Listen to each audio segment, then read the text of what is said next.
Okay हम लोग आज लास्ट टॉपिक और लास्ट यूनिट का जो लास्ट टॉपिक है यूनिट है formation of philosophy of life. Okay, जिसमें से आपका लास्ट टॉपिक है एस्थेटिक वैल्यू, मीन्स कह सकते हैं सौंदर्य शास्त्र। इसकी क्या उपयोगिता है, इसका क्या महत्व है, इसके बारे में हमें यहाँ पर पढ़ना है। सौंदर्य शास्त्र होता क्या है, इस विषय में हमें पढ़ना है। ओके,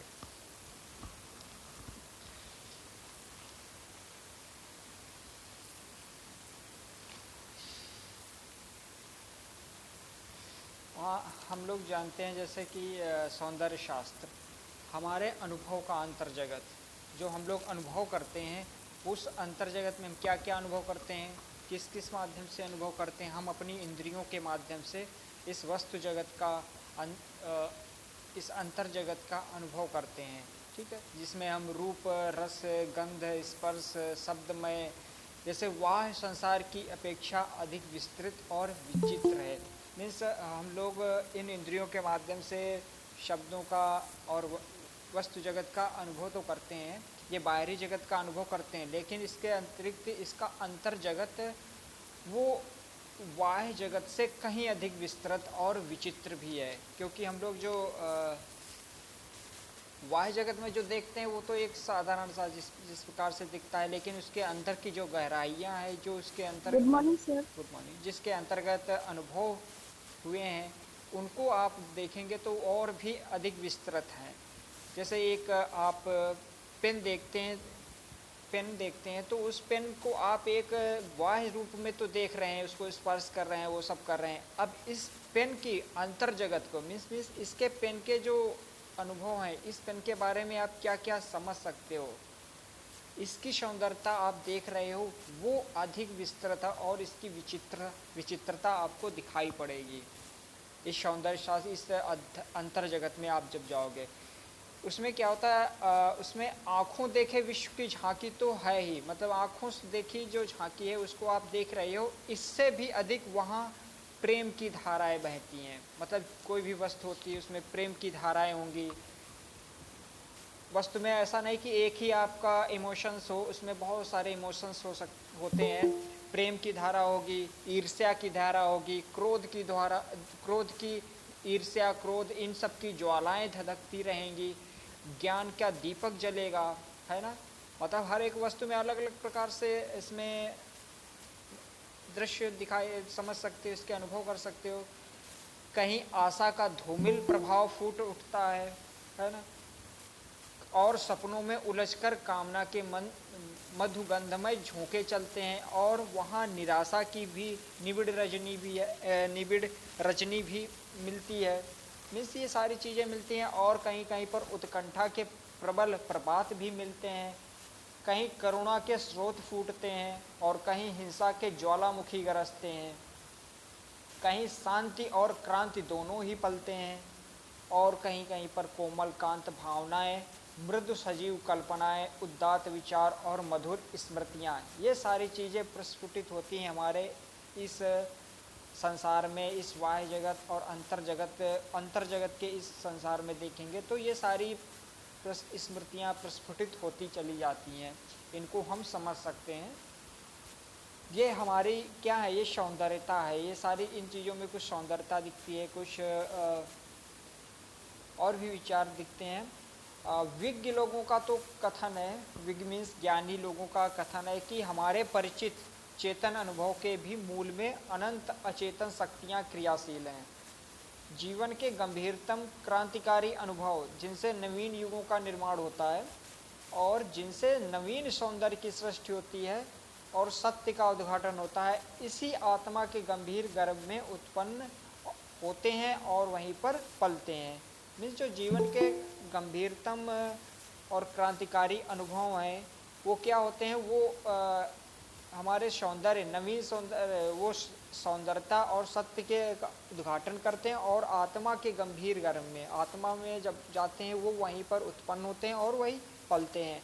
अंतर जगत में विचरण करने वाले ऋषियों ने आत्मा को अनंत, अनादि, अखंड, अज्ञेय, अमेय, आदि कहकर अपनी वास्तविक अनुभूति का वर्णन किया है। मीन्स अंतर जगत में जब हम लोगों ने उस आत्मा का विचरण किया, उसके बारे में अनुभव किया, तो जो हमारे ऋषि मुनि थे उन लोगों ने उस आत्मा का जो अनुभव पाया, मीन्स उसकी जो सुंदरता कह सकते हैं, जो सौंदर्यता देखी है, वो क्या है, आत्मा को उन्होंने अनंत पाया, अनादि पाया, अखंड पाया, अज्ञेय पाया, अमेय पाया। ऐसे कई रूपों में उस आत्मा की वास्तविक अनुभूति को महसूस किया, वास्तविक अनुभूति की। ठीक है, जैसे देखते हैं आगे, चिरकाल से हम इस अंतर जगत को समझने और व्यवस्थित करने का प्रयत्न करते आए हैं।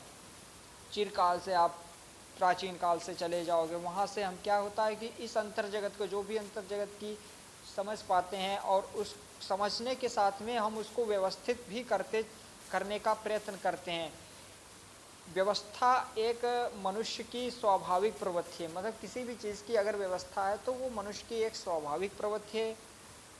आप अगर पढ़ाई भी कर रहे हो तो उसकी भी आपको व्यवस्था करनी पड़ेगी और पड़ती है, और ये कह सकते हैं एक स्वाभाविक ही प्रवृत्ति होती है। इसी प्रवृत्ति से प्रेरित होकर हम अपने अनुभव को व्यवस्थित करते हैं। जब हमारी व्यवस्था, बाहरी व्यवस्था कह सकते हैं व्यवस्थित होगी, तो हम उस अनुभव को भी व्यवस्थित करते हुए व्यवस्थित हो जाती है। व्यवस्था का सबसे पहला क्रम समान अनुभवों को एकत्र करना होता है। कोई भी चीज़ हम ग्रहण कर रहे हैं, अब उसके बारे में हम व्यवस्था करना चाह रहे हैं, तो क्या होगा, पहले समान अनुभव, उस जो भी वस्तु है उस वस्तु के अनुभव जितने भी हैं उन वस्तु के अनुभव को कलेक्ट करेंगे, फिर उनको एक व्यवस्थित क्रम में क्रमबद्ध करते हुए चले जाएंगे। अनेक समान वस्तुओं के समुदाय को वर्ग कहते हैं। जैसे अनेक सब वस्तुएं मिल गई और उनके समुदाय को हम लोग वर्ग कहते हैं, और अनेक वस्तुओं को वर्गों में व्यवस्थित करना वर्गीकरण कहलाता है ना। अनेक वस्तुएं हैं, उनको वर्गों में हम फिर डिवाइड कर देते हैं, उनको व्यवस्थित कर देते हैं, वो आपका वर्गीकरण हो जाएगा। इसके अनंतर हम प्रत्येक वर्ग के सामान्य और विशेष गुणों का पता लगाते हैं। जब हम इसको वर्गीकरण कर लेंगे, फिर हम इसमें सामान्य और विशेष गुणों का पता लगाएंगे, और इस क्रिया का नाम हम क्या देंगे, विश्लेषण।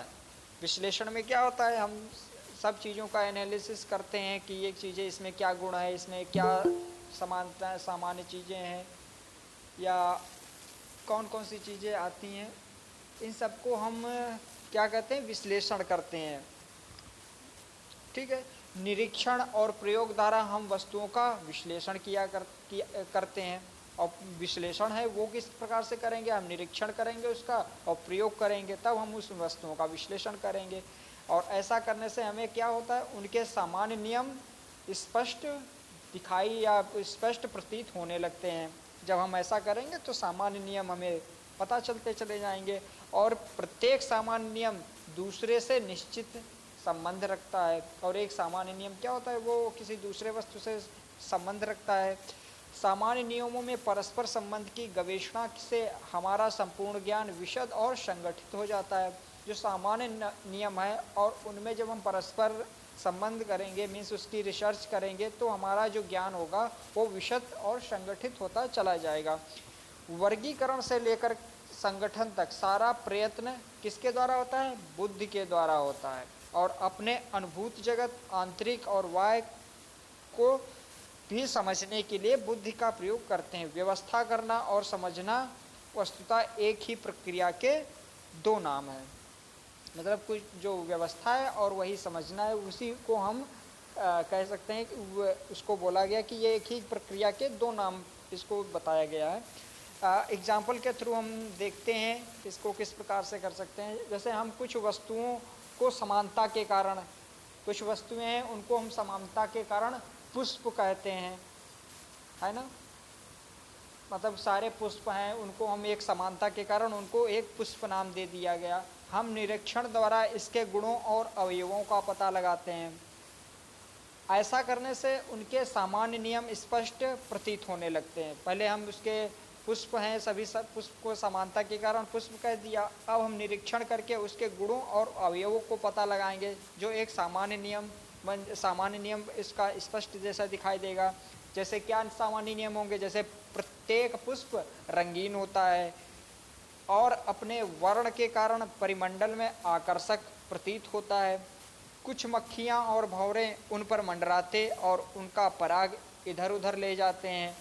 जहाँ इनके उड़ने के लिए अधिक अवकाश नहीं मिल पाता, वहाँ पुष्प के अनंतर फलों की समृद्धि कम होती है। जैसी चीज़ें हम सामान्य नियमों के रूप में देखते हैं। और पुष्प संबंधी इन सामान्य नियमों को हम क्या करते हैं, संगठित कर लेते हैं। पुष्पों का रंगीन और आकर्षक होना, इन पर मधुमक्खियों और भ्रमरों जो भ्रमरों हैं उनका गुनगुनाकर मंडराना, इनके अनंतर फल की समृद्धि, ये तीनों नियम वस्तुतः उस प्राकृतिक व्यवस्था के अंग है। मतलब जो व्यवस्था, ये सारी चीज़ें हम देख रहे हैं प्राकृतिक व्यवस्था के ही अंग हैं। पुष्प का खिलना, पुष्प का रंगीन होना, पुष्प के सुगंधित होना, पुष्प पर भंवरे और मधुमक्खियों का मंडराना, इन पर गुनगुनाना, ये सारे क्या है, एक प्राकृतिक व्यवस्था के ही अंग है। जिससे क्या होता है, सारी वनस्पति जगत पलती और समृद्ध होती है। और इन नियमों के आविष्कारक और संगठन से हम प्राकृतिक उद्देश्य को समझने में समर्थ होते हैं और हमारा ज्ञान व्यवस्थित हो जाता है। जब हमारा ये सारी चीज़ें, प्रकृति है इन नियमों को संगठित करती है, संगठित कर देती है, तो ये प्राकृतिक उद्देश्य हैं जो प्रकृति की सुंदरता है, उस सुंदरता को हम देखने में समर्थ हो जाते हैं। और ये किस प्रकार जब समझ उसको सुंदरता भी देखते हैं और हमारा ज्ञान भी क्या होता है, व्यवस्थित होता चला जाता है कि ये गुलाब का फूल है, इस गुलाब के बारे में क्या क्या इसके विषय, इसके गुण और क्रिया हो सकती है, इनको हम समझ सकते हैं। हम इनका गुलाब को कहाँ कहाँ उपयोग कर सकते हैं, ये सारी चीज़ें हम समझने में समझकर व्यवस्थित कर लेते हैं। और ये प्राकृतिक इसको व्यवस्थित करती जाती है। सौंदर्य के विषय में कुछ दार्शनिक समस्याएं भी आती हैं। जैसे सौंदर्य की ओर हमारी स्वाभाविक रुचि क्यों है। हम लोग जैसे देखते हैं कि हमारी सुंदरता की ओर या सौंदर्यता की ओर हमारी स्वाभाविक रुचि क्यों है, सौंदर्य से हमारा क्या संबंध है। हम इस सुंदरता के देखने के लिए हम अपने जिस स्थान पर रहते हैं उस स्थान से दूर कहीं उस सुंदरता को देखने जाते हैं, उस प्रकृति को देखने जाते हैं। और ये हमारी स्वाभाविक रुचि है। जैसे हम किसी भी प्रकृति को देखते हैं, पेड़, पहाड़, पौधे, झरने, फूल, ये सारी चीज़ें देखते हैं तो हम एक ही स्वाभाविक रुचि है कि ये कितना अच्छा है, कितना सुंदर है। ये सारा कुछ हमारे अंदर क्यों होता है, और ये हमारी स्वाभाविक रुचि ही है। ऐसा बोला जाता है। इससे हमारा क्या संबंध है, इस सुंदरता से हमारा क्या संबंध होगा। क्या संपूर्ण सृष्टि की रचना सौंदर्य के सिद्धांतों के अनुसार किसी दिव्य आनंद की अभिव्यक्ति के लिए हुई है। ये प्रश्न होते हैं, एक दार्शनिक समस्याओं के ये प्रश्न है। क्या बहते हुए स्रोत, खिलते हुए पुष्प, लहराते हुए वन, शैल क्षेत्र मीन्स पत्थर, पहाड़ के बारे में बताया गया है। पहाड़ हैं, उनके समुद्र और तारिकाओं वाला आकाश, ये सब चेतन सत्ता के मूर्त रूप हैं। किन मूल भावनाओं की प्रेरणा से मनुष्य अपनी आनंद अनुभूतियों को मूर्त करना चाहता है ना। क्या संपूर्ण अनुभव में आनंद का क्या स्थान है, हमारे संपूर्ण अनुभव में आनंद का क्या स्थान है, इसको भी हम जानना चाहते हैं। मतलब जो भी हम अनुभव करते हैं, कभी कभी हम अनुभव करते हैं, उस अनुभव से कभी उस आनंद की प्राप्ति नहीं होती है, और कभी कभी ऐसा होता है कि हम उसी चीज़ से हम बहुत आनंद की प्राप्ति करते हैं। जैसे हम कोई भी संगीत सुनते हैं, उस संगीत को एक बार सुनने पर कभी कभी ऐसा लगता है, इरिटेट जैसी चीज़ें होने लगती हैं। और कभी कभी ऐसा होता है, अनुभव करते हैं कि उस समय उस संगीत को सुन करके हमें आनंद की प्राप्ति होती है। चाहे वो दुखद गाने हो या सुखद गाने हो, जिस प्रकार से भी आपके संगीत होगा, आपका आनंद आएगा ही। ये आपके अनुभव के बेस पर आता है। ऐसे कई सारे प्रश्न हैं जो सौंदर्य के दार्शनिक स्वरूप को स्पष्ट करने के लिए हैं। बहुत सारे ऐसे प्रश्न भी और भी हैं। ये कुछ ही प्रश्न के दिए गए, यहाँ पर बताए गए हैं। इन सब के लिए दार्शनिक समस्याएं हैं, इनका स्वरूप दार्शनिक ही हल कर समझ सकते हैं। यद्यपि इन प्रश्नों का पूर्ण उत्तर हमारे प्रस्तुत क्षेत्र से बाहर है। ये भी कहते हैं कि जो प्रश्न ये सारे हैं, और भी प्रश्न है, इनका पूर्ण उत्तर हम सब नहीं दे सकते, ये हमारे क्षेत्र से बाहर हैं। तथापि हम कह सकते हैं अपने विषय का स्पष्ट विवेचन इनके बिना संभव नहीं है। इसलिए सौंदर्य दर्शन हमारी शास्त्रीय विवेचना की मूल भित्ति की भांति हमारे संपूर्ण ग्रंथ में विद्यमान है। अब हम देखेंगे सौंदर्य शास्त्र जो है उसके अध्ययन की क्या उपयोगिता है। अब ऐसा तो नहीं कि हम जैसे देख रहे हैं तो सारी चीज़ें सौंदर्यता को देख रहे हैं, अब हमें पढ़ने की भी क्या आवश्यकता पड़ी कि हमें सौंदर्य शास्त्र को पढ़ना पड़ रहा है। वैसे तो किसी भी शास्त्र के अध्ययन की उपयोगिता सामान्य रूप से बुद्धि का प्रसाद है। कोई भी शास्त्र है उसका अध्ययन करना है, उसकी उपयोगिता है, वो बुद्धि का ही एक प्रसाद है। शास्त्र के अध्ययन से हमारा ज्ञान और अनुभव सुव्यवस्थित और संगठित हो जाता है। वस्तुओं का स्वभाव, उनकी सत्ता का स्वरूप, साथ ही अपना स्वरूप समझ में आने लगते हैं। मतलब जब हम शास्त्रों का इन सब चीज़ों का अध्ययन करते हैं, उनके अध्ययन से हम क्या समझते हैं, वस्तुओं के स्वभाव को समझ सकते हैं, सत्ता के बारे में जान सकते हैं, और अपना क्या स्वरूप है, इस मनुष्य जाति का क्या स्वरूप है, ये सारी चीज़ें हम समझने लगते हैं। और विश्व और इसका अनुभव कुछ सामान्य नियमों से बंधे हुए से प्रतीत होने लगते हैं। फिर क्या होता है, जो विश्व है और इसका अनुभव है वो कुछ सामान्य नियम जैसे होते हैं, तो उनसे वो बंधे हुए जैसे लगने लगते हैं, आप प्रतीत होने लगते हैं। इससे एक विचित्र क्या होता है, विचित्र मानसिक आह्लाद तो होता ही है, साथ ही जीवन में हमारा विशेष दृष्टिकोण स्पष्ट हो जाता है। इससे जीवन का आनंद मिलता है। साथ ही मनुष्य शास्त्र के अध्ययन से मननशील होता है। जो भी शास्त्र आप अध्ययन करते हैं वो तो एक स्वाभाविक ही है कि अगर शास्त्र का अध्ययन कर रहे हैं तो आपको चिंतन मनन की प्रक्रिया तीव्र होगी ही, और मननशील ही और चिंतनशील ही मनुष्य का सार होने से उसका जीवन गंभीर, उसकी दृष्टि प्रसन्न, उसके कार्य विचारपूर्ण, उसकी बुद्धि निभ्रांत और भावना पुष्ट और संतुलित हो जाती है। जब आप शास्त्र का अध्ययन करेंगे और मननशीलता और चिंतनशीलता मनुष्यता का वो सार हो जाएगा, उसका जीवन क्या हो जाएगा। जब आप शास्त्रों का अध्ययन करेंगे, चिंतन करेंगे, तो जीवन एक गंभीर जीवन व्यतीत करने जैसी चीज़ें हो जाएंगी। उसकी दृष्टि क्या होगी, एक प्रसन्न चित्त जैसी लगेंगी। उसका कार्य होंगे, वो कार्य एक सामान्य तौर पर जैसे एवं ही कर देना वो नहीं रहेगा। उसका कार्य, हर एक कार्य विचारशील होगा, और उसकी बुद्धि क्या होगी, निभ्रांत और भावना पुष्ट और संतुलित हो जाती है। बुद्धि जैसे है वो किसी अलग तरीके से गलत चीज़ों को नहीं सोचती है, वो बुद्धि एक कह सकते हैं संतुलित तरीके से अच्छे विचारों को ग्रहण करती है। अब ये सारी चीज़ें जब हो जाएंगी तो क्या होगा, हमारे जीवन में इससे अधिक सुख हो ही नहीं सकता। मतलब इससे अच्छा सुख हो ही नहीं सकता जब हम ये सब चिंतन मनन किसी शास्त्र को पढ़ करके हमारी चिंतनशीलता, गंभीरता, प्रसन्नता, विचारपूर्णता, बुद्धिमत्ता से हमसे सोचने लगते हैं, इससे अधिक हमारे पास सुख जैसा जीवन नहीं हो सकता। सौंदर्य के वास्तविक रूप से अनभिज्ञ रहने से विश्व में आनंद की निधि हमसे तिरोहित रहती है। जब हम वास्तविक जो सुंदरता है उसके वास्तविक रूप से जब हम अनभिज्ञ रहते हैं तो विश्व में जो आनंद की निधि है हम उससे तिरोहित रहते हैं, उससे अलग रहते हैं, उनको समझ नहीं पाते। अनभिज्ञता के कारण ही हम अनेक दिव्य और सुंदर वस्तुओं को छोड़कर असुंदर वस्तुओं के पीछे लगे रहते हैं। जब हमारे पास में अनभिज्ञता रहती है, जब शास्त्र का अध्ययन नहीं किए, शास्त्र को जैसे जाना नहीं, समझा नहीं, तो हम उसमें क्या होता है, दिव्य और सुंदर वस्तुएं जो भी इस संसार में वस्तु जगत में वस्तुएं हैं उनको हम उनकी दिव्यता और सुंदरता को हम छोड़ करके हम क्या देखने लगते हैं, उसमें असुंदरता वस्तुओं के पीछे लगे रहते हैं। मतलब कुछ ऐसी वस्तुएं हैं हम उसकी असुंदरता और अदिव्यता को देखने लगते हैं और उसी के पीछे चलते रहते हैं। सौंदर्य चेतना के विकास के लिए इस शास्त्र का अध्ययन बहुत ही उपयोगी है। कला में तो विशेष रूप से हमें साधारणतया सुंदर और असुंदर का भेद करना कठिन होता है।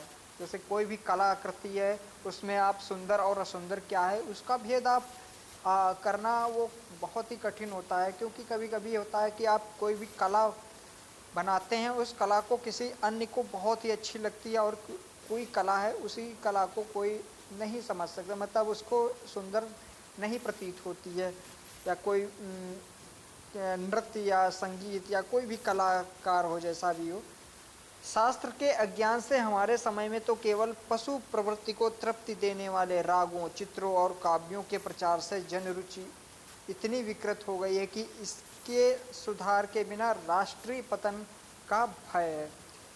मतलब शास्त्र का क्या जब अज्ञान है तो हमारे समय में इस जैसे कि इस समय जो भी चल रहा है उसमें केवल पशु प्रवृत्ति को तृप्ति देने वाले जैसे राग हैं, चित्र हैं, इन काव्यों के प्रचार से जनरुचि इतनी, मतलब जनरुचि इन सब चीज़ों में अधिक इतनी विकृत हो गई है, तो ये हमारे एक राष्ट्रीय पतन जैसा भय बना रहेगा। और लोक रुचि को परिष्कृत और विकसित बनाने के लिए इस शास्त्र का अध्ययन और अभ्यास आवश्यक है। मतलब जो लोक रुचि है उसको परिष्कृत बनाना है और विकसित करना है, तो इस शास्त्र का अध्ययन भी करना है और इसका अभ्यास भी आवश्यक है, क्योंकि सौंदर्य शास्त्र ही हमें यह बताता है कि प्रत्येक वस्तु सुंदर वस्तु आकर्षक, प्रत्येक वस्तु सुंदर वस्तु आकर्षक, प्रिय और मनमोहक होती है, और प्रत्येक आकर्षण प्रिय और मनमोहक वस्तु सुंदर नहीं होती है। मतलब हम इन दोनों पक्षों को समझ सकते हैं। यदि कह सकते हैं कि प्रत्येक वस्तु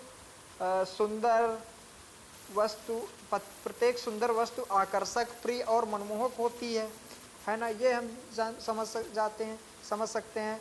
और यहाँ पर फिर भी बताया गया कि प्रत्येक आकर्षण प्रिय और मनमोहक वस्तु सुंदर नहीं होती है। मतलब जिन वस्तुओं की हम लोग भागते हैं कि ये आकर्षण है, इस वस्तु में प्रिय है, मनमोहक है, वो ऐसा बताते हैं कि वो वास्तव में सुंदर नहीं होती है। वो ऐसा कुछ है कि वो सुंदरता उसमें शायद नहीं होगी, और कुछ ऐसी वस्तुएं हैं जिनमें आप उस सुंदरता को, उन आकर्षकता को, उस मनमोहक वस्तु को आप नहीं समझ पा रहे, नहीं देख पा रहे हो। तो इस सौंदर्य शास्त्र के अध्ययन से सौंदर्य शास्त्र की जो समझ है उनसे आप इन चीज़ों को समझ सकते हैं। ठीक है, अब हम कुछ देखेंगे सौंदर्य शास्त्र का जो उद्भव है वो किस प्रकार से हुआ, उसका विकास किस प्रकार से चल रहा है इस सौंदर्य शास्त्र का।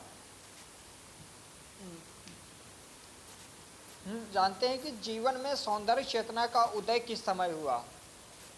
ये एक बहुत बड़ा प्रश्न है कि हमारे जीवन में इस सौंदर्य चेतना का उदय कब हुआ और कब हुआ, कैसे हुआ। संभवतः जीवन के साथ ही जीव में आनंद की भावना भी जागृत हुई। तो यहाँ पर ये प्रश्न का उत्तर आता है कि शायद ऐसा बोलते हैं कि जीवन के साथ में, जब जीवन हमारे पास में आया, उस जीवन के साथ में ही उस जीव में भी उस आनंद की भावना भी जागृत हो गई। जब जीव की उत्पत्ति हुई, उस जीव में उस आनंद की भावना, उस स्वाभाविकता जागृत हो गई। या यूँ कह सकते हैं कि आनंद की भावना से ही जीवन का आविर्भाव हुआ। मतलब यहाँ पर ये भी एक पक्ष रख दिया कि आनंद की भावना से ही हमारे जो जीवन का है वो जीवन उत्पत्ति हुई, जीवन का आविर्भाव हुआ।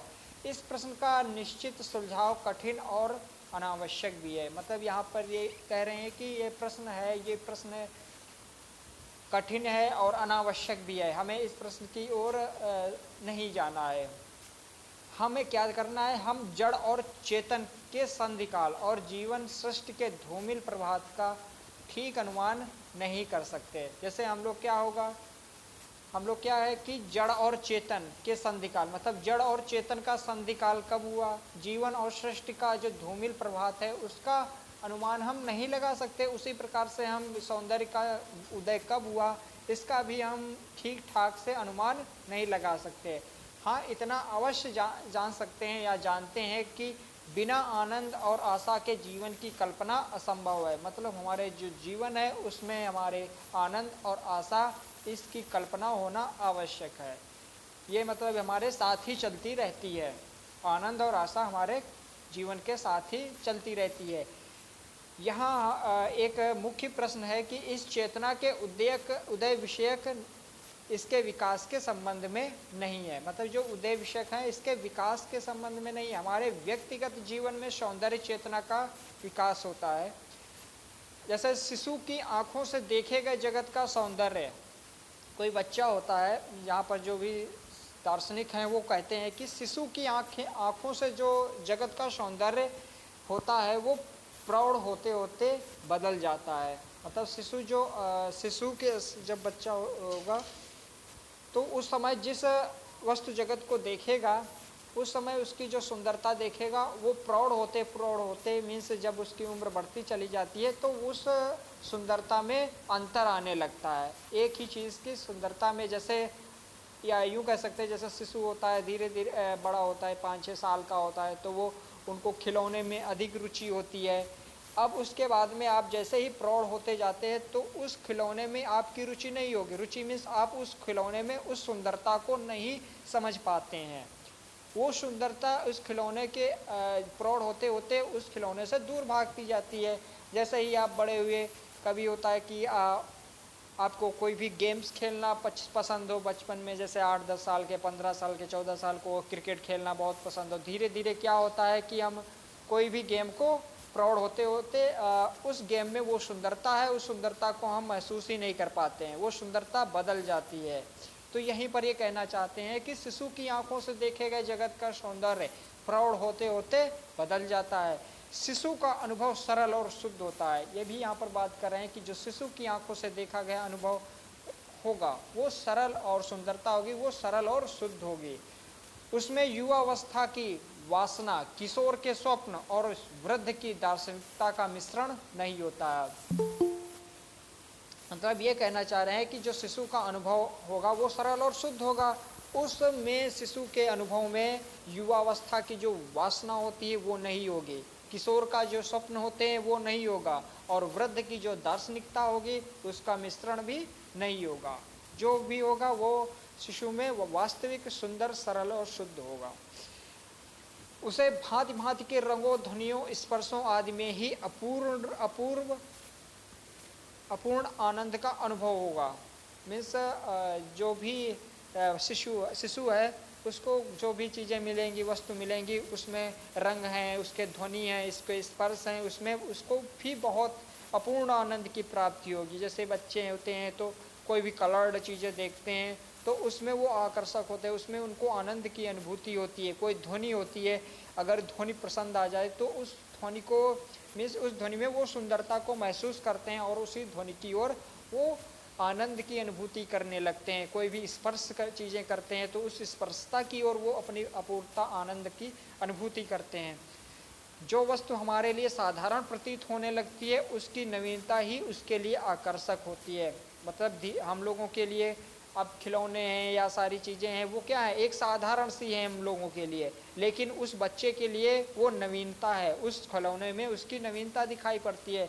तो नवीनता होगी वो क्या होगी, उसके लिए बहुत ही आकर्षक होगी, बहुत ही रुचिकर होगी, उसमें सौंदर्यता को देख सकेगा। यही मतलब वो उस बच्चे की नवीनता हो के बारे में बताया गया। हमारी सरल और साक्षात अनुभूति का यह शिशु आनंद, सौंदर्य, चेतना के विकास की प्रथम भूमि है। इस मुख्य लक्षण वस्तु के प्रत्यक्ष गुणों का भोग है। मतलब हम इन जो भी वस्तु हैं उनकी वस्तुओं का जो प्रत्यक्ष गुण है उसका हम भोग करते हैं। अनुभव के व्यवस्थित होने पर केवल रंगों और ध्वनियों के स्थान पर उनके विशिष्ट आकारों का भी साक्षात्कार होने लगता है। जैसे जैसे अनुभव की वृद्धि होने लगती है, अनुभव व्यवस्थित होने लगता है, तो हम उनके रंग और ध्वनि के स्थान पर क्या करने लगते हैं, उनमें जो विशिष्ट आकार हैं, विशिष्ट उसके अंदर और भी चीज़ें क्या हो सकती हैं उसका भी हम साक्षात्कार करने लगते हैं। रंगों के विशेष संस्थान, वस्तुओं की विशेष व्यवस्था, ध्वनियों का विशेष संयोजन एक विशिष्ट आहत को उत्पन्न करते हैं। हमारे प्रत्यक्ष अनुभव में आकार का यह आनंद सौंदर्य चेतना के विकास की दूसरी भूमि है। इसके अनंतर जीवन की जटिलता के साथ ही वस्तु के गुणों और आकारों के अनुभव में एक व्यंजकता का आविर्भाव होता है। प्रत्येक रंग, रेखा, ध्वनि और इनके आकारों का एक आध्यात्मिक अर्थ निकलने लगता है। किस रंग से शीतलता, किसी जैसे हम लोग देखते हैं रंग होते हैं, कलर्ड होते हैं, तो उनसे कभी कभी होता है कि उस रंग से आपको शीतलता महसूस होती है, किसी रंग से आपको तेज महसूस होता है, किसी से आश्चर्य तो किसी से गंभीरता, किसी रेखा से जीवन का माधुर्य, किसी से निराशा होती है, किसी से उल्लास होता है और किसी से विजय प्राप्त होती है। और कह सकते हैं इसी प्रकार संगीत जब हम लोग सुनते हैं तो संगीत से संगीत की ध्वनि से हमें कभी प्रेम पैदा होता है, प्रेम की अनुभूति होती है, कभी वैराग्य की अनुभूति होती है, कभी वीरता की अनुभूति होती है। जैसे वीर रस की कविताएं हैं तो उनको सुनते हैं तो हम वीरता की अनुभूति करते हैं। प्रेम रस की जो कविताएं हैं, हम उस रति रस की जो रति की कविताएं हैं उनको हम सुनते हैं तो हमें प्रेम की अनुभूति होती है। वियोग की कविताएं सुनते हैं या गीत सुनते हैं तो उससे वैराग्य जैसी या उसमें दुखद अनुभव होता है, वैराग्य जैसी चीज़ें उत्पन्न होती हैं। मीन्स हमें अलग अलग प्रकार से उस सुंदरता को, उस चीज़ों को अनुभव करने लगते हैं। यह मनुष्य का परिपक्व और गंभीर अवस्था का अनुभव है। जब उसकी परिपक्वता और गंभीरता आ जाएगी तब ये हम अनुभव करते हैं। वह आकाश में जीवन की अनंतता और क्या क्या सुंदरता देखता है।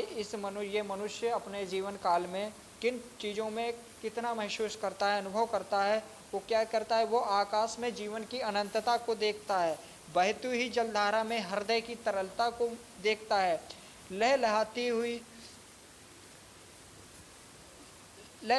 हुई जो हवा है उसमें भावनाओं का विश्राम और उनकी शीतलता आदि की झांकी पाकर वो प्रसन्न होता रहता है। और वह क्या होता है, हमारे सौंदर्य जीवन में विकास की तृतीय भूमि, यही हमारे सौंदर्य विकास में तृतीय भूमि मानी जाती है, तृतीय सौंदर्यता मानी जाती है। हमारी सौंदर्य अनुभूति केवल व्यक्तिगत ही नहीं होती है, उसका एक सामूहिक रूप भी होता है। मतलब व्यक्तिगत के साथ साथ में एक सामूहिक रूप भी है। इतिहास में जिस काल विभाग को युग कहा जाता है उसमें भावना की एकता होती है। उस युग के लोगों का नैतिक दृष्टिकोण, उनका धार्मिक विश्वास तथा जीवन के प्रति भाव लगभग समान ही होते हैं।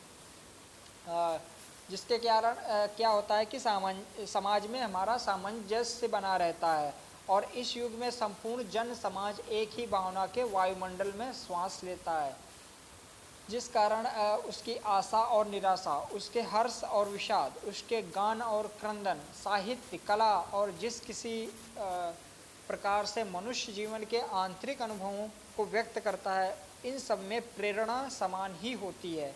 मतलब जो कुछ भी हम अनुभव करते हैं इस समाज में रह करके, चाहे वो आशा हो या निराशा हो, हर्ष हो, विषाद हो, गान हो, क्रंदन हो, साहित्य, कला हो, इन सब में क्या होता है कि ये सब आंतरिक अनुभव ही हमारे व्यक्त करते हैं। और इन सब में क्या होता है, मोटिवेशन, इसमें प्रेरणा सबकी समान होती है। यथार्थ में मनुष्य की व्यक्तिगत चेतना अपने युग की सामूहिक चेतना का अंग ही होती है। मतलब यथार्थ में जो मनुष्य की व्यक्तिगत चेतना होती है वो अपने युग की सामूहिक चेतना का ही अंग होती है। युग क्रांति के साथ जीवन और भावना में भी क्रांति उत्पन्न होती है। सामाजिक जीवन में नवीन चेतना के उदय से नवीन युग का आवाहन होता है।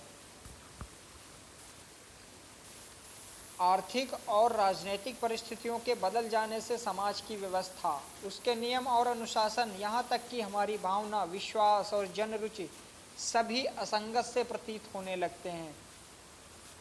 मतलब कुछ भी अगर हमारे परिवर्तन होता है तो वो उन चीज़ों में हमारा जो सौंदर्यता, जो भी चीज़ें हैं उसमें रुचि है, वो क्या होने लगती है, असंगत होने लगती है, नवीनता का आवाहन होने लगता है। वह युग का संधि का समय होता है। मतलब जब कुछ चीज़ें बदलती हैं तो उस युग को हम एक संधि का समय कहते हैं। जब एक और पश्चिम में हमारी लाल ज्वाल मालाओं को लिए क्रंदन, आवेग और पीड़ा के साथ इस युग अस्त होता दिखाई देता है, एक युग अस्त होता दिखाई देता है, और उस दूसरी ओर क्षितिज में नवीन युग अपने प्रस्फुटित किरणों का आकर्षण लिए उत्साह और उल्लास के साथ उदय होता दृष्टि में आता है। मनुष्य न जाने अब तक कितनी युग क्रांतियाँ देख चुका है। मीन्स हम लोग कितनी युग क्रांतियाँ देख चुके हैं। उन सब में कभी अस्त, कभी उसका उदय, और ये कह सकते हैं ये संधि काल होता है। जैसे हमारे 15 अगस्त 1947 को स्वतंत्रता हुई, उस 15 अगस्त 1947 के बाद में जो 16 अगस्त और 14 अगस्त की जो संधि काल हुई, उसको हम लोगों ने, उस युग क्रांति को हमने देखा। मुगलों का जब शासन गया, मुगलों के शासन के बाद में अंग्रेज शासन आए, पुर्तगाली आए, डच आए, फ्रांसीसी आए, ऐसे विभिन्न प्रकार के हम लोगों के यहाँ शासन करने आए। तो उन संधि काल में हम लोगों ने उस युग क्रांति को देखा उसके पहले मुगल काल के पहले बौद्ध धर्म जैसे लोग निवास करते थे, बौद्ध धर्म से रिलेटेड चीज़ें थी, और भी अलग अलग प्रकार के लोग यहाँ पर आए।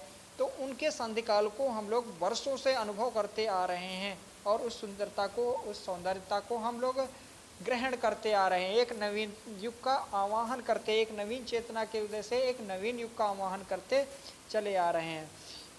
प्रत्येक युग क्या होता है, एक नवीन आदर्शों को लेकर आता है। ऐसा नहीं कि ऐसा ही होता है कि अगर कोई भी युग आया या कुछ भी आप देखेंगे, जैसे आपकी न्यू एजुकेशन पॉलिसी आई है, तो ये कुछ ना कुछ नवीनता आपको लाकर ही देगी।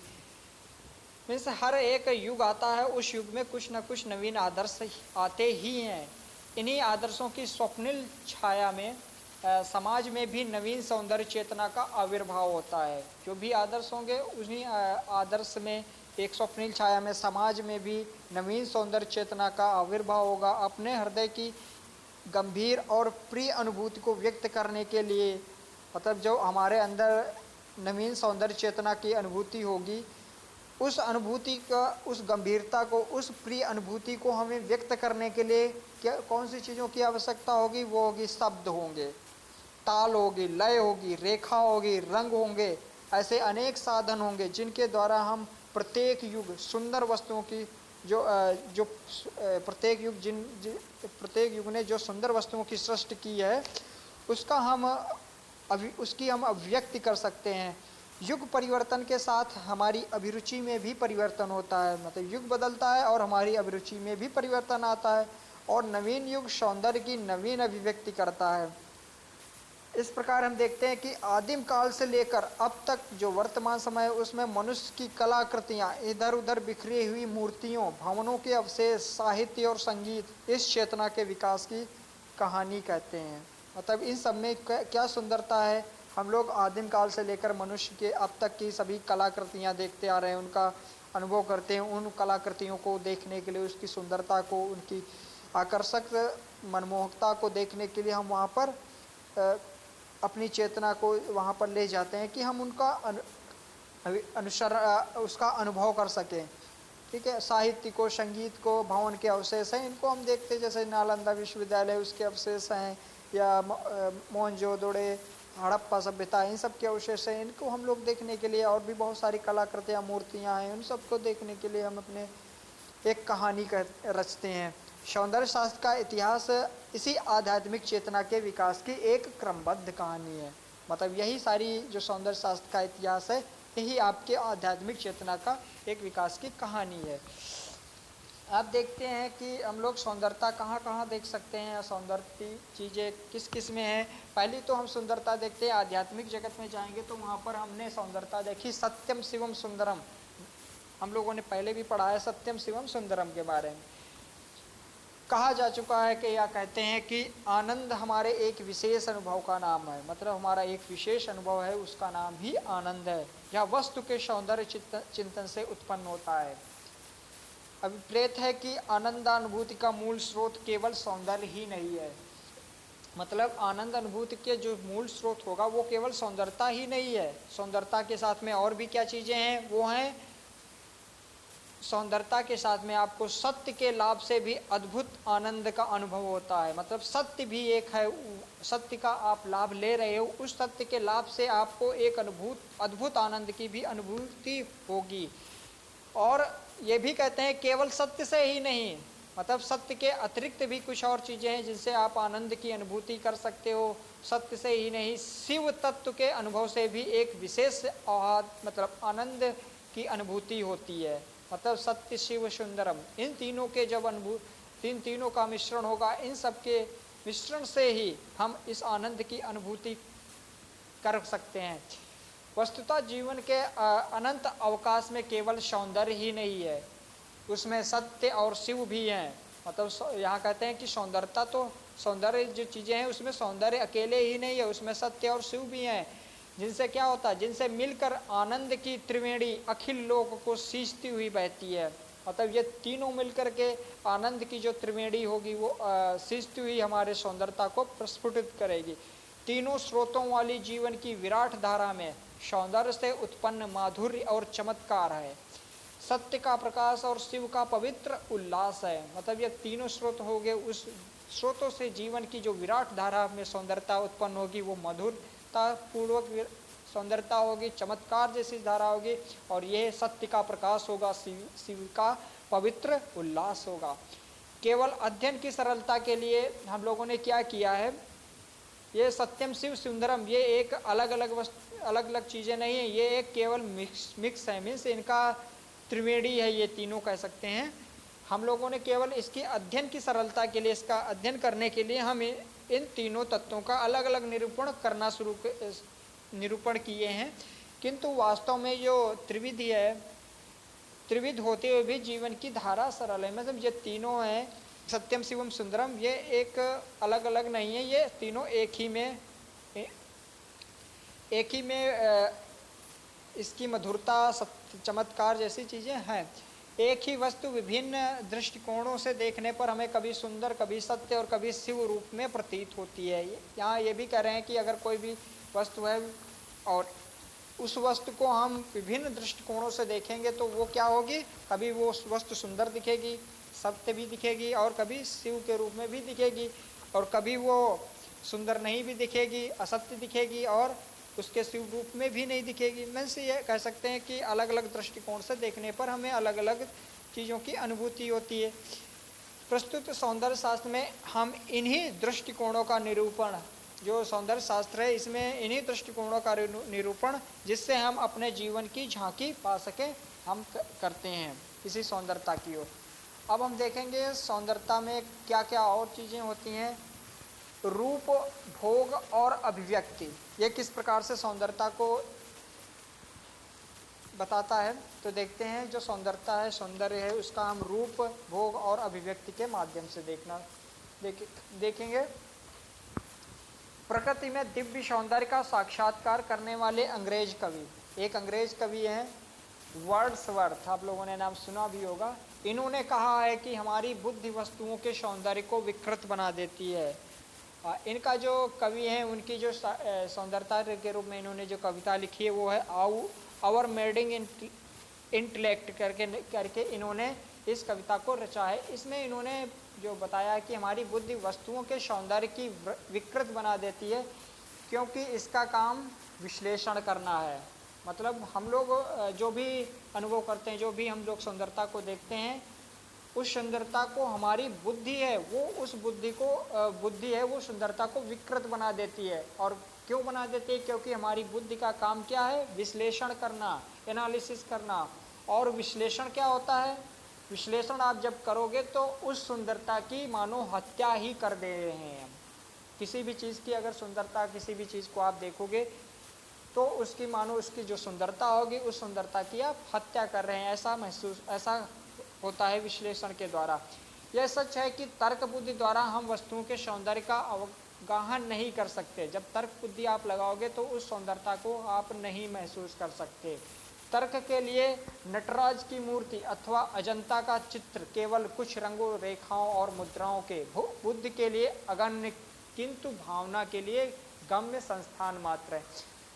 मीन्स जैसे जो तर्क बुद्धि है, हम वस्तुओं का सौंदर्य का अवगाहन जो तर्क बुद्धि है हम उसके नहीं कर सकते, लेकिन जो तर्क के लिए क्या होगा, नटराज की मूर्ति है, अजंता की चित्र हैं, उनमें रेखाएं हैं, रंग हैं, मुद्रा हैं, इन सब चीज़ों के लिए बुद्धि का इस्तेमाल, बुद्धि को जब देखें, बुद्धि के द्वारा, तर्क बुद्धि के द्वारा हम इसको देखेंगे, इसका एनालिसिस करेंगे तो हम उसमें उस सुंदरता को महसूस नहीं कर पाएंगे। हम उसमें केवल उसमें एनालिसिस करेंगे, उसकी तर्क बुद्धि के द्वारा हम उसको देखने की कोशिश करेंगे।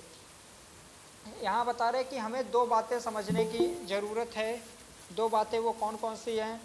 पहली होगी तर्क बुद्धि की एक प्रक्रिया है। तर्क बुद्धि की एक प्रक्रिया है जिसका ज्ञान संपादन के लिए विशेष उपयोगी है, किंतु बुद्धि का कार्य और भी है। मतलब पहले तो तर्क बुद्धि का कार्य क्या है कि ज्ञान संपादन के लिए उसकी उपयोगिता है, किंतु बुद्धि का और भी एक कार्य है, बुद्धि के और भी कार्य होते हैं, वह है हमारी विविध अनुभूतियों को स्पष्ट बनाती है। मतलब जो भी हम अनुभूति करते हैं उसको स्पष्टता, उसको क्रमबद्धता, उसको व्यवस्थितता प्रदान करती है, और उनमें सामंजस्य उत्पन्न करने के लिए सत्य के स्वरूप का निश्चय करती है। बुद्धि और भावना में वही संबंध है जो सत्य और सौंदर्य में है। मतलब बुद्धि और भावना का जो संबंध है जो सत्य और सौंदर्य में है। बुद्धि सत्य को विशद बनाती है और भावना उसको हृदयंगम करके उसका आस्वादन करती है।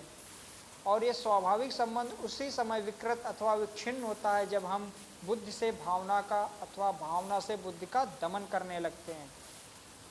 एक के विकास अथवा ह्रास का दूसरे के विकास तथा ह्रास से घनिष्ठ संबंध है। मीन्स जब बुद्धि भावना और बुद्धि इन सब चीज़ों का जब इन दोनों के संबंध को देखेंगे, जब इनमें एक दूसरे का दमन होगा तो ये यही मतलब एक का ह्रास होगा, एक का विकास होगा तो दूसरी का विकास होगा तो दूसरी का ह्रास होगा। ये इन दोनों में संबंधता आपकी मिलेगी।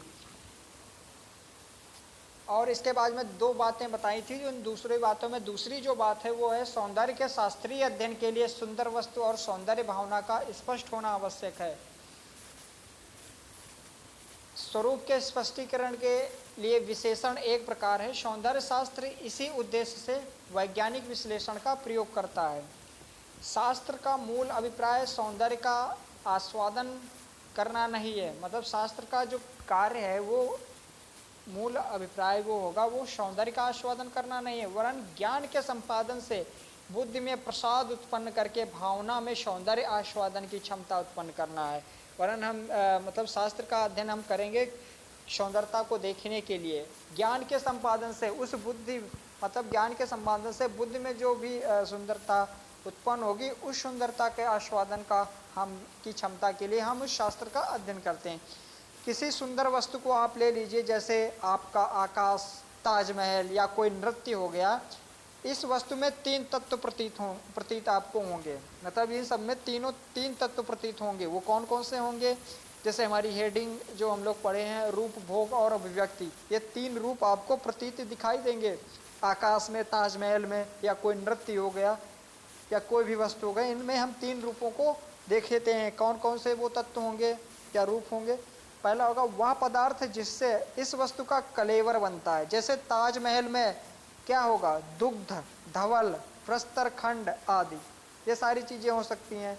आकाश में नीलिमा तथा तारक प्रकाश, और नृत्य में नर्तक एवं उसकी गति, भाव भंगिमा।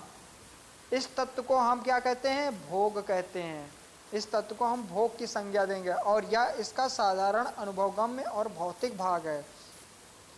ठीक है। इसके बाद में जो दूसरा तत्व होगा वो है कि सुंदर वस्तु में अवयवों के संस्थान अथवा आकार की विशेषता होती है। समान पदार्थ से हम दो भिन्न आकारों की रचना कर सकते हैं। मतलब पदार्थ समान है फिर भी हम उन दो भिन्न आकारों की रचना कर देंगे। जैसे हम उसी पत्थर से एक मंदिर और एक गिरजाघर का निर्माण कर सकते हैं जिनमें आकृति की भिन्नता हो। सुंदर वस्तु का विशेष आकार उसका दूसरा तत्व है जिसे हम रूप कहेंगे। मतलब ये रूप का इन्होंने बताया है कि रूप को हम किस प्रकार से गठित कर सकते हैं। जैसे एक पत्थर है, मतलब एक ही पत्थर से हम पत्थर का आकार और इसकी पत्थर का आकार होगा, रूप होगा। ये क्या होगा? वो एक पत्थर तो एक ही है लेकिन हम उस एक ही पत्थर के आकार जैसे रूप को लेकर के हम मंदिर भी बना सकते हैं, गिरजा भी बना सकते हैं और मस्जिद भी बना सकते हैं। मतलब हम उसका कोई ना कोई पत्थर को रूप अलग अलग दे सकते हैं। जैसे ईंट होती है, उस ईंट से हम लोग कभी मॉल बनाते हैं, कभी घर बनाते हैं, कभी उसका कुछ भी मंदिर बनाते हैं उसी पत्थर से, उसी ईंट से हम मस्जिद बनाते हैं। मतलब पत्थर एक है, ईंट एक है, लेकिन उसके रूप अलग अलग हो जाते हैं। अब नंबर 3 में आएंगे भोग और रूप तत्व यद्यपि स्वयं अपने प्रभाव के कारण आवाद उत्पन्न करते हैं। मतलब जो भोग और रूप है वो क्या होते हैं? वो अपने प्रभाव के कारण आनंद की उत्पन्न करते हैं, किंतु साथ ही ये गंभीर आध्यात्मिक अनुभूति के व्यंजक भी होते हैं। जैसे किसी रूप से शांति, किसी से चिंता, भय, उल्लास आदि अनेक अनुभव व्यक्त होते हैं। जैसे कोई भी रूप हम देखेंगे, कोई भी रूप को हमने अनुभूति किया, उस रूप से हमें कभी शांति की अनुभूति होती है, किसी से चिंता होती, भय होता है। जैसे हमने कोई भी रूप देख लिया, रात्रि में हमने रूप देख लिया किसी, जैसे हम लोग अपने अनुभव करते हैं, जैसे मानते हैं कि भूत प्रेत जैसे चीज़ें हैं, तो उस रूप को हमने अनुभव कर लिया और उसको कहीं किसी द्वारा अनुभूति कर लिया, तो उससे हमें भय मिलता है। मीन्स जिस प्रकार से हमें रूप देखे, या किसी सैनिक को हमने देख लिया, बॉर्डर पर किसी सैनिक को देख लिया, एक जोश जैसी चीज़ें हैं, उसकी अनुभूति होगी, उल्लास होगा, हमारे अंदर वीरता आएगी, इन चीज़ों की हम अनुभूति व्यक्त कर सकते हैं। या अपने तिरंगे झंडे को देख लिया, तो उस प्रकार से हम उस रूप के द्वारा हम उसका अनुभूति करते हैं। हम सुंदर वस्तु के बाह्य कलेवर को अनेक अनुभूतियों का वाहन बनाकर उसके सौंदर्य को गंभीर और आध्यात्मिक बना देते हैं। और वो तीसरा तत्व क्या होगा? वो तीसरा तत्व होगा हमारी अभिव्यक्ति। मतलब रूप और भोग के द्वारा हम उसकी जो भी अनुभूति करके हम उसका रस बनाते हैं, उस रस को हम अभिव्यक्ति कहते हैं, उसको हम व्यक्त करते हैं। अभिव्यक्ति में हम उसकी जो भी व्यक्तता करते हैं, जैसे कोई भी वीर रस का गाना हो गया तो हम वीरता की अनुभूति करते हैं, तो हम उस वीरता की अभिव्यक्ति करेंगे। ऐसे ही चीज़ों को यहाँ पर जो तीसरे तत्व के बारे में बताया गया है वो है आपका अभिव्यक्ति।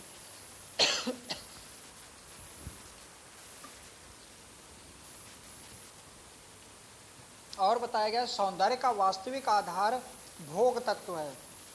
इस तत्व का आस्वादन मनुष्य अपनी स्वाभाविक सौंदर्य चेतना द्वारा करता है। बुद्धि और संस्कृति का विकास होने पर सौंदर्य में रूप और अभिव्यक्ति का आस्वादन संभव हो जाता है। हमारी मूल रुचि भोग के प्रति वैसी ही बनी रहती है। शिशु के लिए भोग ही सुंदर वस्तु का आकर्षण होता है ना। वह रूप और सौंदर्य की आध्यात्मिक अभिव्यंजनाओं से अपरिचित होता है। मतलब एक शिशु होता है, वो सुंदर वस्तुओं की केवल भोग ही कर सकता है, वो वही उसका आकर्षण होता है। वो उस वस्तुओं या रूप की आध्यात्मिक अभिव्यंजना से अपरिचित रहता है, मीन्स उसकी अभिव्यक्ति नहीं कर सकता है। मतलब जो बच्चा आता है वो उसकी जो दार्शनिक व्यंजना होगी उसकी अभिव्यक्ति नहीं कर पाएगा। जिसके विषय में क्रोचे नामक एक बेनेडिक्ट क्रोचे हैं, जो एक काव्य शास्त्री हैं। ये अभिव्यंजनावाद जो सिद्धांत है उसके सिद्धांत है इन्होंने ही दिया था। जो पाश्चात्य काव्य शास्त्री हैं बेनेडिक्ट क्रोचे, इन्होंने ही दिया था। इनका एक प्रसिद्ध ग्रंथ है स्थैटिक, और इस स्थैतिक के इन्होंने दो भाग किए हैं। पहला भाग है सौंदर्य शास्त्र का सैद्धांतिक विवेचन, और जो दूसरा भाग है सौंदर्य शास्त्र का इतिहास। इस स्थैतिक बुक में ये दोनों भाग आपको इन बेनेडिक्ट क्रोचे के मिल जाएंगे, वहाँ से आप अध्ययन कर सकते हो और भी सौंदर्य शास्त्र के बारे में। तो क्रोचे यहाँ पर एक जो इटालियन दार्शनिक है, उन्होंने कहा था कि शिशु की आँखों से देखे गए जगत का सौंदर्य ही वस्तुतः सौंदर्य है। मतलब क्रोचे का कहना है कि जो शिशु की आँखें जिस सुंदरता को देखती है वही सुंदरता ही वस्तुतः असली सौंदर्य है। मानसिक विकास के कारण तथा सामाजिक जीवन की जटिलता के कारण हमारी आदिम सौंदर्य चेतना वैज्ञानिक, नैतिक और व्यवहारिक क्रियाओं से मानो रुक जाती है। जब हमारा मानसिक विकास होता है, सामाजिक विकास की जटिलता आ जाती है, इससे क्या होगा कि हम लोग वैज्ञानिक तरीके से, नैतिक तरीके से और व्यवहारिक क्रियाओं जैसी चीज़ों से हम उन चीज़ों को सोचने लगेंगे, विचारने लगेंगे। मतलब आध्यात्मिक अभिव्यक्ति करने लगेंगे, तो वो सुंदरता को हम, जो वास्तविक सुंदरता है उसका हम अनुभव नहीं कर सकते हैं। फलस्वरूप हमारे जीवन में आनंद का एक बहुत मूल स्रोत प्रौढ़ होने पर अवरुद्ध हो जाता है। मतलब जैसे जैसे प्रौढ़ता आती जाती है, उस आनंद की अनुभूति में अवरुद्ध होना शुरू हो जाता है। अतएव कह सकते हैं कि सौंदर्य का अनुभव करने के लिए अन्य क्रियाओं को स्थगित करके शिशु की आनंद चेतना को जागृत करना चाहिए। क्रोचे महोदय फिर कहते हैं कि सौंदर्य का तान अनुभव करने वाले कवि, चित्रकार, मूर्तिकार आदि के मुख पर शिशुता की झलक होने पर भी बनी रहती है। मतलब ये जो कवि होते हैं, चित्रकार होते हैं, मूर्तिकार होते हैं, ये क्या होते हैं, इनके जो मुख पर होती वो शिशुता की जैसी झलक प्रतीत होती, तभी उस सौंदर्यता की वो अनुभूति कर पाते हैं, जिससे उस सुंदरता को वो गढ़ पाते हैं, उस सुंदरता का आकार दे पाते हैं, उस सुंदरता का रूप दे पाते हैं, या शब्दों में पिरो पाते हैं, कवि जैसे चीज होते हैं। अब हम इसके बाद में जो नेक्स्ट पॉइंट देखेंगे, सौंदर्य और आनंद। इस सौंदर्य और आनंद क्या होता है? इसमें हम देखेंगे जाएंगे। यदि हम सुंदर वस्तु के पार्थिव शरीर पर ध्यान दें तो विश्लेषण के द्वारा उसमें भोग, रूप और अभिव्यक्ति इन तीनों तत्वों को पाते हैं। मतलब कोई भी पार्थिव शरीर है, पार्थिव शरीर मीन्स जो अचल है, जो चल नहीं सकते, या किसी भी सुंदरता को जब हम देखते हैं, जैसे कोई पत्थर हो गया, कोई मूर्ति हो गई, कोई चित्रकारी हो गई, कोई शब्द हो गया, ये सब क्या है, ये पार्थिव शरीर के रूप में इसमें देखा गया है। तो इसका हम जब विश्लेषण करेंगे तो विश्लेषण करने में हम इसमें भोग, रूप और अभिव्यक्ति इन तीनों तत्वों का समावेश पाएंगे। किंतु सौंदर्य का संपूर्ण रहस्य इसका पार्थिव रूप में नहीं है। कहना चाहते हैं कि जो सौंदर्यता है उसका संपूर्ण रहस्य होगा, उस पार्थिव रूप में नहीं होगा। सुंदर वस्तु का एक आध्यात्मिक रूप भी होता है, अर्थात वह रसिक के हृदय में एक विशेष अनुभूति का आविर्भाव करती है। मतलब अभिव्यक्ति, रूप और भोग के साथ साथ में इसमें एक आध्यात्मिक रूप भी होता है, और वो रूप, आध्यात्मिक रूप है, वो रसिक के हृदय में एक अनुभूति का आविर्भाव करती है और कलाकार की एक विशेष अनुभूति से स्वयं उत्पन्न होती है। आनंद इस अनुभूति का प्राण है। सौंदर्य के संपूर्ण अनुभव में सुंदर वस्तु का पार्थिव रूप और इसका आनंदमय आध्यात्मिक रूप इतने संश्लिष्ट रहते हैं कि इनके व्युक्त करने से ये दोनों ही विलीन हो जाते हैं। कोई वस्तु स्वतः सुंदर नहीं होती है।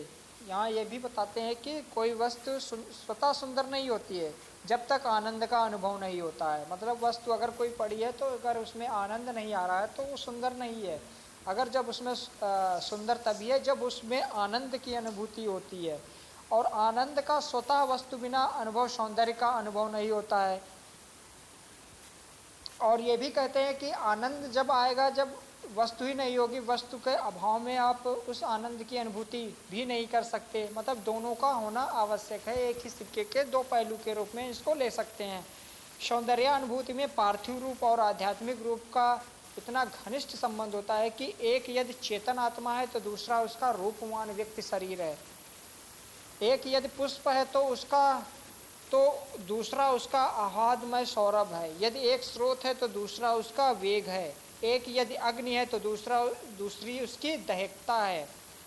मतलब ये दोनों एक दूसरे में घनिष्ठ संबंध रखते हैं, पार्थिव शरीर और पार्थिव रूप और आध्यात्मिक रूप का। सुंदर वस्तु मूर्तिमय अनुभूति है और अनुभूति स्वयं वस्तु के सौंदर्य के स्वरूप पाती है। हम क्या करते हैं, हम जीवन में भोग और भाग्य के निरंतर द्वंद्व को देखते हैं। मतलब हम लोग क्या करते हैं, जीवन में हमारा क्या होता है, भोग और भाग्य, इसी के निरंतर द्वंद्व में हम लोग देखते रहते हैं। जीवन स्वयं एक अनंत कामना है, किंतु भाग्य का विधान इसकी तृप्ति के लिए कब अवसर देता है। इस सनातन संघर्ष से शोक का आविर्भाव होता है। मतलब भाग्य और भोग से हम एक शोक का आविर्भाव महसूस करते हैं। कुछ क्षण के लिए मनुष्य इससे दूर होकर मौत की मनाता है। और भी जैसे देखते हैं कि स्त्री पुरुष का प्रेम आनंद का अक्षय निधि है। पुत्र तथा कन्या के प्रति प्रेम कैसा होगा, वात्सल्य प्रेम होगा। इसी प्रकार देखते हैं कि श्रद्धा, भक्ति, मैत्री आदि अनेक भाव हैं जिनसे मनुष्य अपना चित्तरंजन करता रहता है। संघर्ष को भूलकर वह कभी चंद्रमा, कभी रात्रि, कभी उषा, कभी आकाश, कभी पर्वत, कभी स्रोत, कभी मैदान, कभी समुद्र, कभी कुछ प्राकृतिक पदार्थों से आनंद की अनुभूति करता है। कभी विराग से संघर्ष का शोधन करता है। इससे शांति, क्षमा, दया, धैर्य और धर्म के भाव जन्म लेते हैं। संक्षेप में कह सकते हैं कि मानव जीवन में शोक से लेकर के शांति तक, क्षोभ से लेकर के धैर्य तक और आसक्ति से लेकर के विराग तक अनेक ऐसे भाव हैं जिनके अभाव में जीवन का अस्तित्व ही न रहेगा। अर्थात इन चीज़ों की हमारे जीवन में आवश्यकता है। सभी चीज़ों की मीन्स शोक है तो शांति की भी आवश्यकता होगी, क्षोभ है, धैर्य है, इन चीज़ों की भी आवश्यकता हमें, तब सभी चीज़ों की आवश्यकता होगी, तभी हम इस जीवन का अस्तित्व पा पाएंगे। अब इसके बाद में जो नेक्स्ट पॉइंट होगा वो है सुंदर और उदात्त।